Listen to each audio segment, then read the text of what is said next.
उत्पत्ति अध्याय 1 सृष्टि का वर्णन। उत्पत्ति अध्याय 1 सृष्टि का वर्णन। आदि में परमेश्वर ने आकाश और पृथ्वी की सृष्टि की, और पृथ्वी बेडौल और सुनसान पड़ी थी, और गहरे जल के ऊपर अंधियारा था, तथा परमेश्वर का आत्मा जल के ऊपर मंडलाता था। तब परमेश्वर ने कहा, उजियाला हो, तो उजियाला हो गया। और परमेश्वर ने उजियाले को देखा कि अच्छा है, और परमेश्वर ने उजियाले को अंधियारे से अलग किया, और परमेश्वर ने उजियाले को दिन और अंधियारे को रात कहा। तथा सांझ हुई, फिर भोर हुआ। इस प्रकार पहला दिन हो गया। फिर परमेश्वर ने कहा, जल के बीच एक ऐसा अंतर हो कि जल दो भाग हो जाए। तब परमेश्वर ने एक अंतर करके उसके नीचे के जल और ऊपर के जल को अलग कर दिया, और वैसा ही हो गया। और परमेश्वर ने उस अंतर को आकाश कहा। तथा सांझ हुई और फिर भोर हुआ। इस प्रकार दूसरा दिन हो गया। फिर परमेश्वर ने कहा, आकाश के नीचे का जल एक स्थान में इकट्ठा हो, और सूखी भूमि दिखाई दे, और वैसा ही हो गया। और परमेश्वर ने सूखी भूमि को पृथ्वी कहा, तथा जो जल इकट्ठा हुआ उसको उसने समुद्र कहा। और परमेश्वर ने देखा कि अच्छा है। फिर परमेश्वर ने कहा, पृथ्वी से हरी घास तथा बीज वाले छोटे छोटे पेड़ और फलदायी वृक्ष भी, जिनके बीज उन्हीं में एक एक की जाति के अनुसार होते हैं, पृथ्वी पर उगे, और वैसा ही हो गया। तो पृथ्वी से हरी घास और छोटे छोटे पेड़, जिनमें अपनी अपनी जाति के अनुसार बीज होता है, और फलदायी वृक्ष, जिनके बीज एक एक की जाति के अनुसार उन्हीं में होते हैं, उगे। और परमेश्वर ने देखा कि अच्छा है। तथा सांझ हुई, फिर भोर हुआ। इस प्रकार तीसरा दिन हो गया।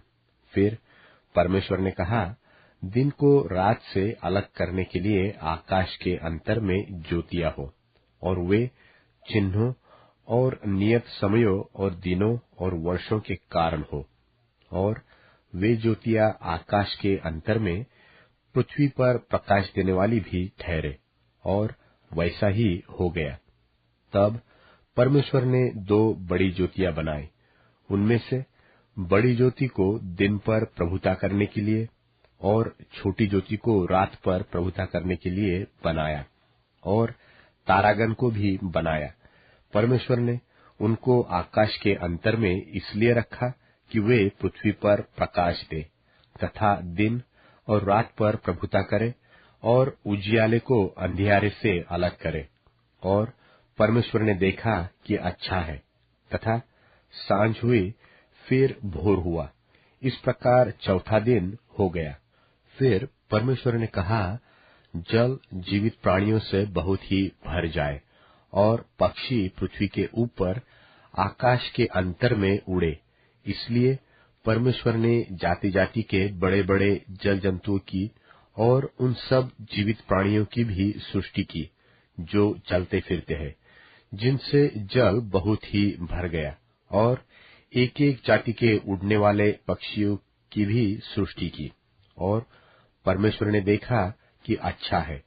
और परमेश्वर ने यह कह के उनको आशीष दी कि फूलो, फलो और समुद्र के जल में भर जाओ, और पक्षी पृथ्वी पर बढ़े। तथा सांझ हुई, फिर भोर हुआ। इस प्रकार पांचवां दिन हो गया। फिर परमेश्वर ने कहा, पृथ्वी से एक एक जाति के जीवित प्राणी, अर्थात घरेलू पशु और रेंगने वाले जंतु और पृथ्वी के वन पशु, जाति जाति के अनुसार उत्पन्न हो, और वैसा ही हो गया। सो परमेश्वर ने पृथ्वी के जाति जाति के वन पशुओं को, और जाति जाति के घरेलू पशुओं को, और जाति जाति के भूमि पर सब रेंगने वाले जंतुओं को बनाया। और परमेश्वर ने देखा कि अच्छा है। फिर परमेश्वर ने कहा, हम मनुष्यों को अपने स्वरूप के अनुसार अपनी समानता में बनाए, और वे समुद्र की मछलियों और आकाश के पक्षियों और घरेलू पशुओं और सारी पृथ्वी पर और सब रेंगने वाले जंतुओं पर जो पृथ्वी पर रेंगते हैं अधिकार रखे। तब परमेश्वर ने मनुष्य को अपने स्वरूप के अनुसार उत्पन्न किया, अपने ही स्वरूप के अनुसार परमेश्वर ने उसको उत्पन्न किया, नर और नारी करके उसने मनुष्यों की सृष्टि की। और परमेश्वर ने उनको आशीष दी और उनसे कहा, फूलो, फलो और पृथ्वी में भर जाओ और उसको अपने वश में कर लो, और समुद्र की मछलियों तथा आकाश के पक्षियों और पृथ्वी पर रेंगने वाले सब जंतुओं पर अधिकार रखो। फिर परमेश्वर ने उनसे कहा, सुनो, जितने बीज वाले छोटे छोटे पेड़ सारी पृथ्वी के ऊपर हैं, और जितने वृक्षों में बीज वाले फल होते हैं, वे सब मैंने तुमको दिए हैं, वे तुम्हारे भोजन के लिए है। और जितने पृथ्वी के पशु और आकाश के पक्षी और पृथ्वी पर रेंगने वाले जंतु हैं, जिनमें जीवन के प्राण हैं, उन सब के खाने के लिए मैंने सब हरे हरे छोटे पेड़ दिए हैं। और वैसा ही हो गया। तब परमेश्वर ने जो कुछ बनाया था सबको देखा, तो क्या देखा कि वह बहुत ही अच्छा है। तथा सांझ हुई, फिर भोर हुआ। इस प्रकार छठवां दिन हो गया। उत्पत्ति अध्याय 2। उत्पत्ति अध्याय 2। यो आकाश और पृथ्वी और उनकी सारी सेना का बनाना समाप्त हो गया। और परमेश्वर ने अपना काम जिसे वह करता था 7वें दिन समाप्त किया, और उसने अपने किए हुए सारे काम से 7वें दिन विश्राम किया। और परमेश्वर ने 7वें दिन को आशीष दी और पवित्र ठहराया, क्योंकि उसमें उसने अपनी सृष्टि की रचना के सारे काम से विश्राम लिया।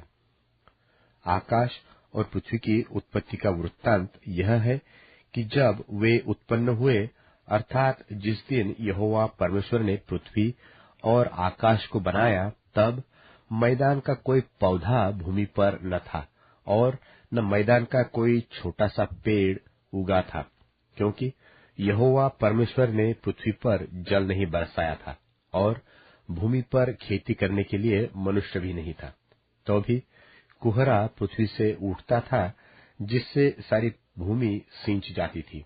और यहोवा परमेश्वर ने आदम को भूमि की मिट्टी से रचा, और उसके नथनों में जीवन का श्वास फूंक दिया, और आदम जीवता प्राणी बन गया। और यहोवा परमेश्वर ने पूर्व की ओर अदन देश में एक वाटिका लगाई, और वहां आदम को, जिसे उसने रचा था, रख दिया। और यहोवा परमेश्वर ने भूमि से सब भांति भांति के वृक्ष जो देखने में मनोहर और जिनके फल खाने में अच्छे हैं उगाए, और वाटिका के बीच में जीवन के वृक्ष को और भले या बुरे के ज्ञान के वृक्ष को भी लगाया। और उस वाटिका को सींचने के लिए एक महानदी अदन से निकली, और वहां से आगे बहकर 4 धारा में हो गई। पहली धारा का नाम पिशोन है।